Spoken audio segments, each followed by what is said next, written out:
Hola, bienvenue dans Je suis potentiel, ton podcast de développement personnel. Aujourd'hui, on se retrouve pour un nouvel épisode concernant la surstimulation sociale. Qu'est-ce que c'est? C'est juste le fait d'être ultra sollicité, surdemandé, que ce soit émotionnellement, cognitivement ou sensoriellement. C'est toutes ces demandes externes qui viennent un peu chambouler l'interne parce que à force d'en recevoir trop, d'en accueillir trop, ça peut vraiment atteindre le niveau de bien-être, le niveau de stress, le niveau d'anxiété et c'est ce dont on va parler aujourd'hui.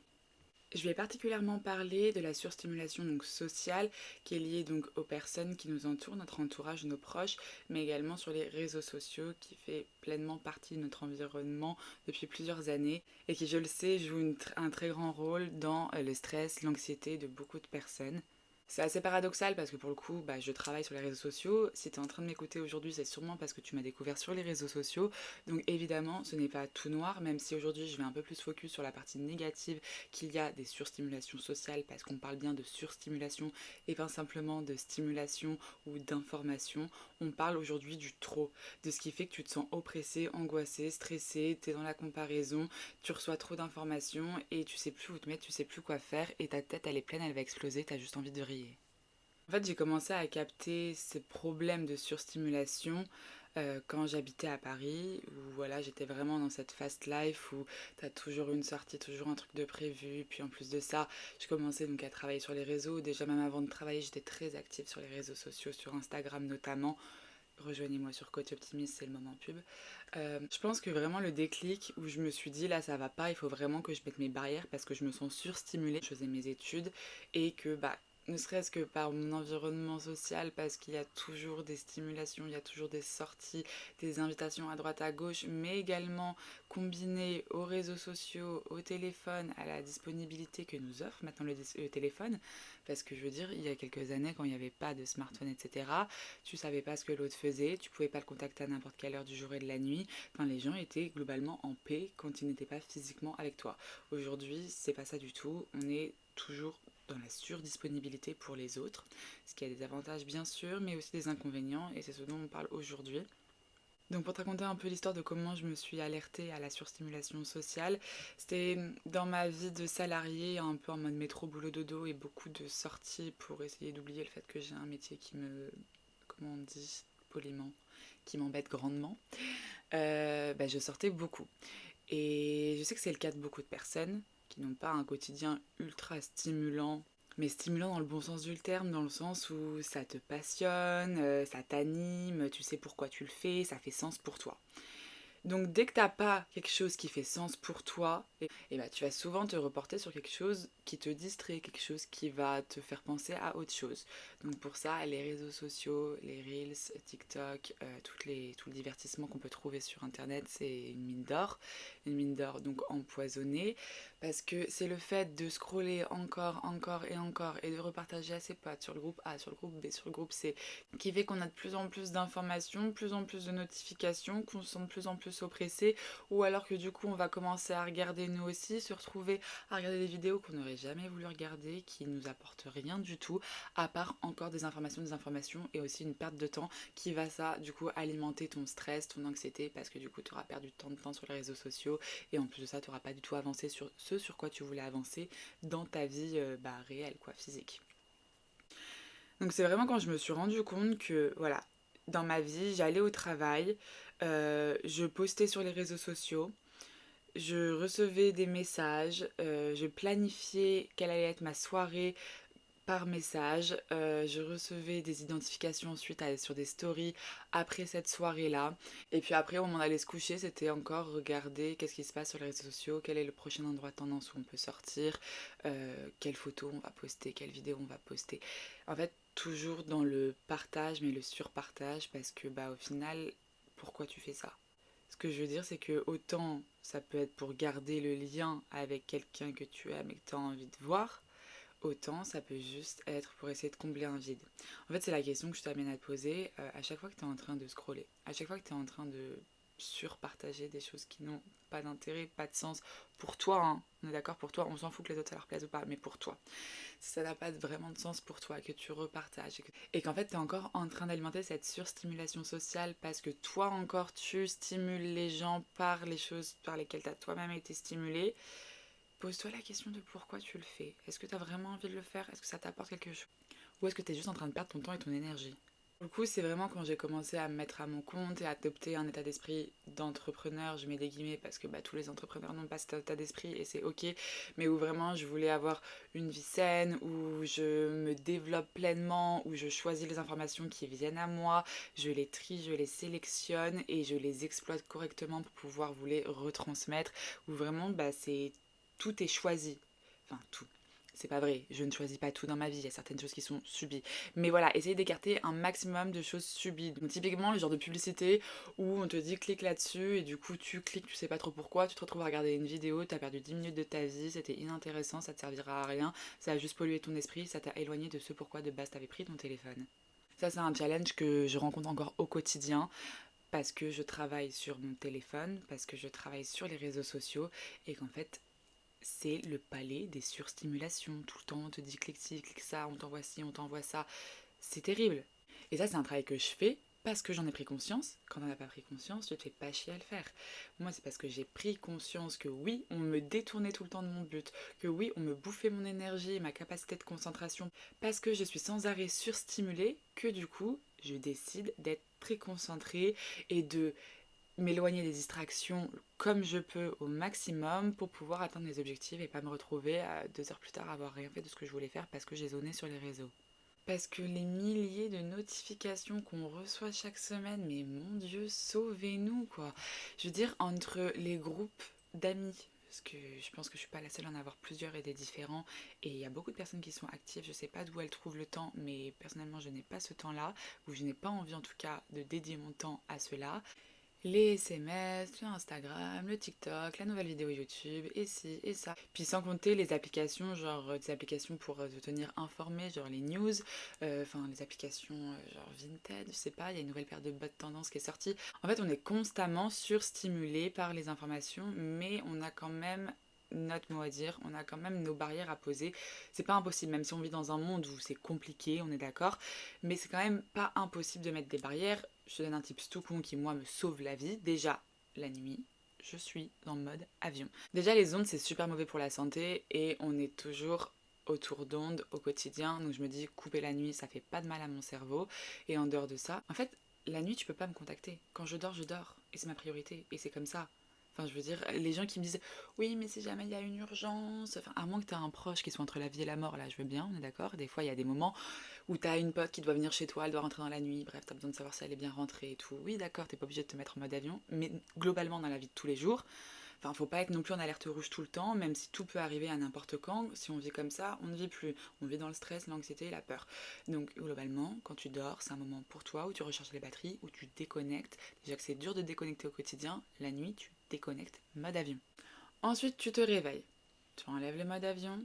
Le meilleur conseil que je peux te donner, que je ne suis pas à 200%, mais que j'essaie de suivre vraiment la majorité de mon temps, quoi. On va dire 5 à 6 jours sur 7 dans la semaine.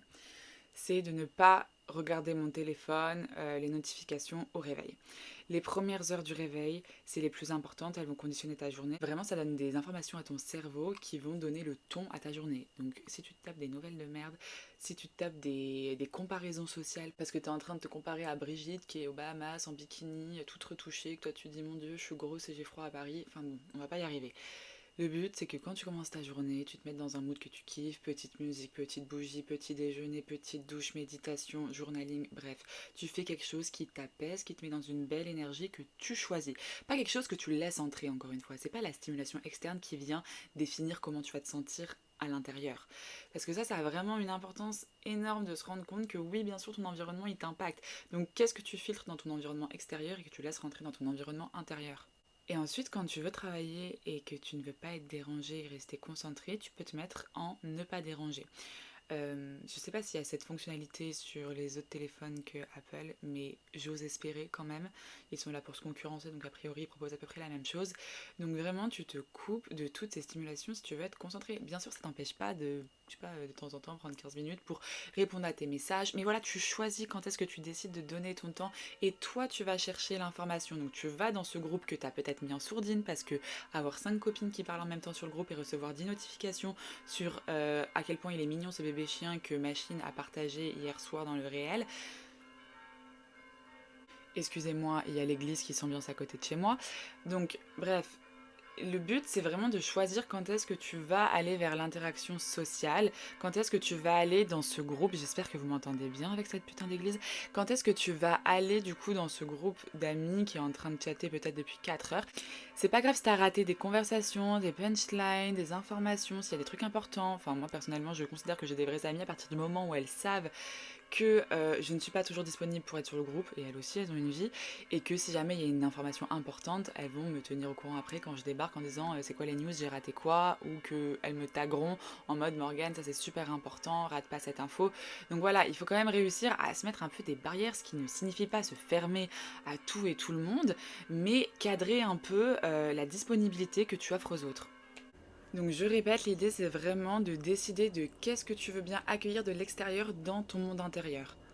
Pareil, les appels téléphoniques, bah t'es pas obligé de répondre à chaque fois, tu peux très bien rappeler la personne plus tard, elle s'en remettra, tu peux très bien ne pas être disponible et tu peux très bien avoir des moments où en fait juste t'es en appel avec toi-même, genre t'es occupé à passer un moment avec toi-même, à te donner du temps, à te donner de l'importance à toi. Si t'es vraiment là un call center, genre là pour répondre à toutes les problématiques de tous tes potes de la terre entière. Non, en fait, t'as le droit de prendre du temps pour toi, de te poser, de couper, de te mettre un peu dans ta bulle. Et une des raisons principales pour laquelle je fais très attention à la surstimulation et que je mets un maximum de barrières pour pouvoir choisir clairement la façon dont je suis stimulée par le monde extérieur, c'est parce que ça impacte beaucoup trop la concentration. Donc ton moment présent, ta capacité à rester concentré sur une seule chose, celle sur laquelle tu vas donner ta concentration. Parce que si tu es en train de faire quelque chose d'important, je sais pas, lire un livre que tu adores, étudier un cours qui est important pour toi, enfin voilà, bref, travailler, faire quelque chose qui te plaît, qui te nourrit, qui est important pour toi, et que à côté de ça, on t'appelle, t'as des notifications, et ci et ça, bref, t'es surstimulé de l'autre côté, tu vas pas pouvoir donner ta concentration à ce qui a de l'importance pour toi, et tu vas faire les choses à moitié, donc recevoir la moitié des résultats que tu pourrais recevoir si tu étais pleinement concentré. À côté de ça, le fait qu'on soit habitué à toujours scroller, à toujours répondre à ci, à ça, à faire 10 000 choses en même temps et pas se concentrer sur une seule chose en même temps, ça n'a rien que l'habitude de manger en regardant des vidéos et en répondant à un message et en, je sais pas, lançant une machine à laver. Tout ça, c'est ce qui explique le fait qu'on n'est pas vraiment conscient de ce qu'on fait et qu'on n'arrive pas à rester concentré sur ce qu'on fait. Si tu n'arrives pas à regarder un film, à regarder une série sans être sur ton téléphone, sans scroller, c'est clairement un signe que tu as des difficultés à te concentrer et ça vient d'une habitude. Ça vient d'une habitude de toujours scroller de à droite à gauche et de pas être focus. Sauf que ça, du coup, ça se répercute, oui, ça se répercute sur ta vie aussi bien pro, scolaire, tout ça. Parce que tu me diras, si t'es pas focus sur le film, on va tous s'en remettre. Mais bon, c'est quand même dommage de se dire que tu vas rater plein d'informations et bah, plein de moments super importants du film parce que tu es en train de faire autre chose à côté qui en plus n'a même pas de sens pour toi. Tu es juste en train de faire ça machinalement. Mais par contre, quand tu es au travail, quand tu es en train d'étudier, quand tu es, je sais pas, même en date, mon Dieu, il y a des gens, ils sont là avec leurs petits copains, leurs petites copines et ils sont en train de scroller ou ils sont en train de répondre à des messages. Si tu n'es pas pleinement présent et que tu donnes pas l'attention pleine dont tu es capable, la concentration que tu as en toi, si tu la poses pas sur une seule chose, tu n'en tireras jamais tous les bénéfices et c'est tellement dommage. Comme tu le sais sûrement, je suis coach de potentiel. Pour moi, le potentiel, c'est vraiment ce qu'on a de plus beau en nous. C'est cette singularité, cette force qu'on a et que tu as et que personne n'a parce que ça vient de ton unicité, du fait que tu sois unique. Mais cette chose-là, comment tu veux l'exploiter, comment tu veux la découvrir, comment tu veux en prendre soin, comment tu veux la développer si tu es tout le temps coupé, si tu es tout le temps surstimulé et que on te coupe dans ton avancée, qu'on te coupe dans ton développement, qu'on te coupe dans ton intérêt, dans ton schéma de pensée, dans ton évolution parce que bah, notification, parce que appel, parce que question et parce qu'il faut faire 10 000 choses à la fois dans ce monde de fou où on court derrière le temps. C'est d'ailleurs une des raisons pour lesquelles je me suis mise à la lecture et que je l'ai inclus dans ma morning routine. Je sais que la lecture, c'est vraiment bon du coup pour la concentration et c'est un vrai exercice pour moi justement. Hop, le téléphone sur le côté. Des fois, je me mets un minuteur pour voilà ne pas trop me perdre dans mon organisation du temps, mais je lis et je suis concentrée sur une seule chose pendant un laps de temps. Et c'est des petits exercices comme ça qui font que je me reconnecte doucement à ma capacité de me concentrer. Parce que franchement, à l'école, c'est quelque chose dont j'ai énormément souffert, hein. On me parlait, puis je partais dans mes pensées. Je mettais ça sur le dos de la fatigue, donc bien sûr c'est pas facile quand t'es fatigué de rester concentré, même surtout si la personne n'est pas très captivante. Mais cela dit, quand t'as entraîné ton cerveau à aller à droite, à gauche, comment tu veux que d'un coup quand tu choisis comme ça, il soit focus sur une chose. Bon, du coup, pour pallier à cette surstimulation, le plus important, je pense, c'est de connaître ses besoins qui sont changeants. Donc, se poser souvent la question de, ok, j'ai besoin de quoi pour aujourd'hui, j'ai besoin de quoi pour cette semaine, c'est quoi ma priorité ensuite, donc tu priorises quels sont tes besoins, tu priorises ensuite, puis après tu organises en fonction de quels sont tes besoins, quelle est la priorité, tu organises sur ok je vais d'abord me focus sur ça, puis sur ça, et après je laisserai de la place sur ça, je laisserai entrer ces informations, et après je me laisserai porter par les autres. Parce que oui, des fois c'est sympa d'être un petit peu en roue libre, d'avoir rien de prévu et de juste ok on te propose ça, t'y vas, après ça t'y vas, on est d'accord. Mais dans la vie de tous les jours, si tu as envie de faire des choses que tu as choisies, qui sont décidées par ta personne, c'est quand même bien de savoir où tu vas, de savoir poser les limites. C'est pour ça que la quatrième chose, c'est de savoir dire non. Hier, il était 18h30, je n'avais pas fini de travailler, j'avais encore envie de travailler, c'est quelque chose qui me tenait à cœur, ça faisait partie de mes priorités. Et j'ai ma pote Marie qui m'envoie un message pour me dire Morgane, t'as envie de boire un verre gratuit dans un hôtel super chic? Non, j'ai pas envie, bien sûr que j'ai envie, ça me dit de fou. Sauf que en fait, j'ai pas fini ce que j'avais à faire et j'ai quand même vu cette notification. Pour quelle raison, je sais pas. Peut-être que j'étais en train de faire un truc sur mon tel qui fait que j'ai vu passer la notification parce que, hélas, le mode ne pas déranger ne fonctionne pas si t'es sur Instagram et que tu reçois un message sur Instagram. Enfin bref, il y a toujours des failles. Mais c'est là que du coup, le fait de savoir quels sont ses besoins et d'avoir priorisé, du coup, ça marche et ça sert. Du coup, je lui ai dit non. C'était pas cool, ni pour moi ni pour elle, mais j'ai dit non et je suis contente de l'avoir fait parce que ça fait que j'arrive à atteindre mes objectifs, que je me sens tranquille dans ma tête, que j'ai pas l'impression de mettre de côté certaines choses qui sont importantes pour moi, pour les plaisirs instantanés, pour le fait, la stimulation externe qui m'a donné envie de dire oui pour un plaisir instantané. Je précise que je ne recommande pas cette façon de fonctionner 7 sur 7, 24/24 parce que bien sûr, sinon tu vrilles. Genre ta vie ne doit pas être tout le temps organisée, productive, blablabla. Mais par contre, tu vrilles aussi si ta vie c'est un grand bazar où tout le monde vient te chercher à droite à gauche et que tu suis le lien pour finir sur ce film dont t'en as rien à faire et que tu finis avec ses potes en soirée dont t'en as rien à faire et que ça va te fatiguer pour ta journée du travail le lendemain. Enfin voilà, il faut trouver quand même un juste milieu entre toi, ce que tu veux faire de ta vie selon tes choix, tes besoins, tes priorités, et le côté un petit peu spontané, l'ouverture aux autres et à la nouveauté. Donc je t'encourage vraiment à te planifier des moments off, des moments solo où tu te déconnectes de tout l'extérieur et que tu reviens vers ton intérieur. Moi c'est quelque chose que j'avais beaucoup de mal à faire et c'est pour ça que quand je suis partie vivre un peu au Mexique, au Panama, en Colombie, enfin que je suis partie à l'étranger, oh là là mais quel soulagement! Je me sentais tellement apaisée. C'était une des raisons pour lesquelles je suis partie. Je voulais en fait apprendre à me découvrir comment j'allais vivre à mon rythme sans stimulation externe. Il y a toujours des stimulations externes, qu'on soit d'accord, mais quand t'es pas dans une vie à 200 à l'heure comme Paris où il y a tous tes potes, c'est encore autre chose. Là, le fait d'être en décalage horaire avec la France, donc du coup, même les notifications étaient inexistantes pendant une grande partie de ma journée, et le fait d'être dans un pays où je connais très peu de personnes, je vivais mais doucement, paisiblement, à mon rythme, comment je l'ai décidé. Et c'est là que du coup j'ai vraiment compris l'importance pour mon bien-être de m'écouter et de vivre doucement, moins dans la fast life.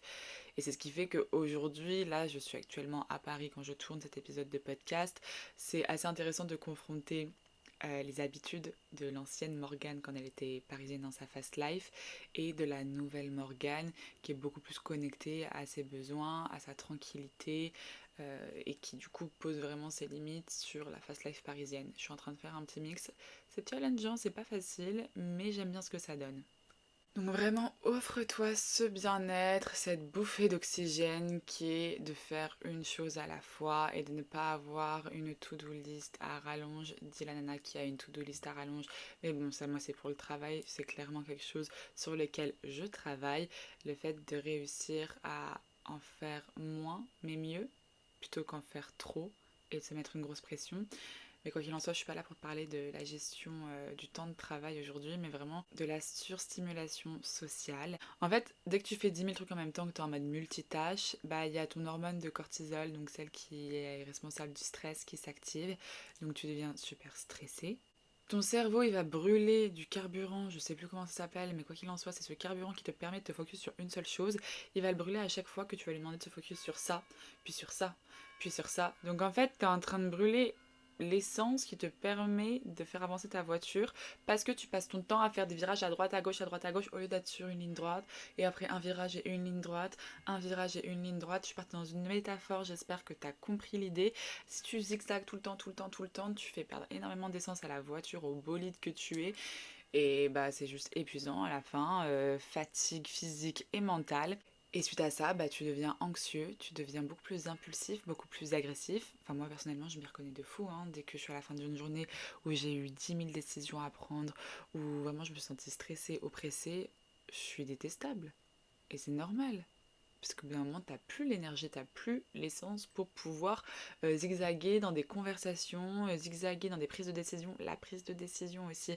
En fait, tu vois, quand t'arrives à la fin de ta journée et qu'on te dit, je sais pas, tu veux manger des riz ou des pâtes et que t'es même pas capable d'y répondre, c'est parce que t'as grillé ta capacité à prendre des décisions, mais tu l'as sûrement grillé sur des petites choses toutes connes.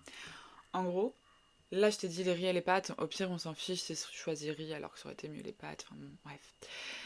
Par contre, quand tu as une grosse décision à prendre et que tu as épuisé toute ta capacité à prendre les bonnes décisions, parce que tu as dû prendre plein de mini-décisions un peu pourries au cours de la journée, parce qu'on t'a demandé des trucs tout nuls qui ne t'intéressent pas, que tu ne devrais même pas avoir à répondre, mais pourtant tu as donné ton attention à ces choses-là, du coup, bah voilà, tu as été surstimulé.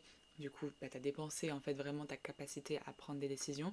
Tu arrives au moment de prendre une décision quand même assez importante et bip, dans ta tête il se passe rien.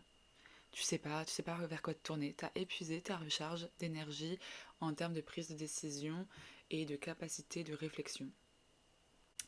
Donc ce podcast, c'est vraiment un appel à respirer.